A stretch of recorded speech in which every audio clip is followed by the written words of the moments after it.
Once you close the deal, you know that you have achieved that much of your sales target in this month. So closing a deal is more than just getting a yes for a customer. It's about creating a trust. It's about their happiness. Like when you are closing the deal, make sure that your customers, all the questions are answered and they're happy and excited about working with you.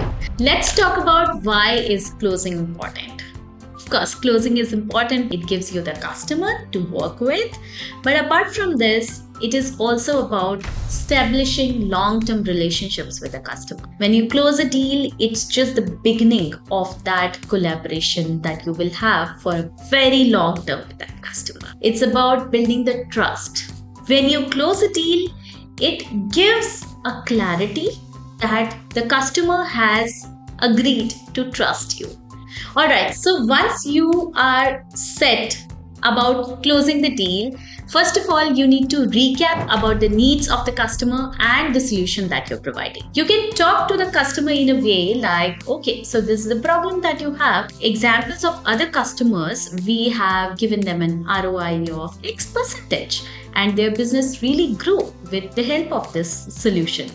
Okay, so when you reiterate and recap, customer gets an understanding that you really understand their problem statement very well and are inclined towards solving it, and it creates a sense of trust. Next step in closing the deal is answering any unanswered objections. First of all, you need to acknowledge their objection or concern. You need to understand that, and then you need to address it very well. Like, yes, we'll be able to support within 24 hours. There is a customer that we are working with where we are supporting them with a turnaround time of 24 hours as agreed, but we are able to support them within 16 to 18 hours, which is much faster than what we have agreed with. So this creates a sense of trust and it really helps you close the deal faster. Also, when you are in the last discussions with them, recap everything like the payment method. It's very important. The amount that you're charging, the payment structure, like is there any advance payment to be done? What are the payment terms? And what is the cost per unit? And everything. Talk about everything, because when you send them the agreement, nothing should come as a surprise. Alright, so once you have answered all their questions and objections, you are ready to close. Okay, so when you are talking to the customer and everything is sorted out, what you need to work next is closing the deal. You can use a lot of closing techniques that are available. First of all, you can do an assumptive close, which is you can talk like, great, so I'll send you the contract, so everything is sorted and let's get started. That's assumptive close. The client hasn't said or requested you for an agreement, but you move forward and you send it down. Second thing is summary close, where once you have discussed everything, you summarize all the discussion that has happened. Summarize all the problem areas, all the solutions, the timeline, the turnaround time, the service quality, everything you talk about, you summarize it, and then you get a yes from them, and then you send out the agreement to them. The third tactic is urgency close, which a lot of companies do, which is you can say that, okay, this offer is available only till Friday or only till the end of this month. So if you close with us by then, we provide you a 10% discount or 15% discount, or we can add some freebies to your plan, which is something that might be interesting because if the person of the client is really interested in closing with you and they are just delaying it for some or the other reasons, they might really feel interested because of this urgency close technique.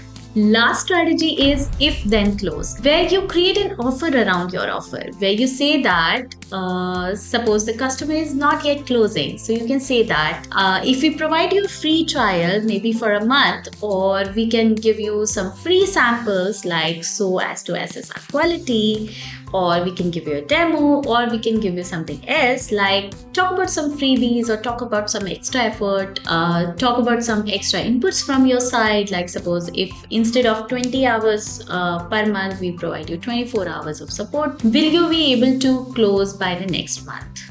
Okay, so this is something that's that you're providing as an extra. You're creating an if-then kind of a situation in front of the customer so that they can take a decision. And always remember, as a salesperson, client is not going to come to you and say that, okay, I want to close today and all that. You need to consistently be in touch with them. But when you are in touch with them, don't be pushy, don't be extra dramatic or anything. Just focus on the problem areas and solving it with your product or service. And when you do that, and when you're consistently in touch, and when you're showcasing your testimonials and everything, client will surely come to you. Okay, once you have closed the customer, you need to make sure that even after the closure, you are in touch with them. You can send them a thank you message, welcoming them on board. Tell them that you're always available to solve any kind of queries that they might have. Because as a salesperson, it's not just that after the sales you run away. You are in this journey with your customer.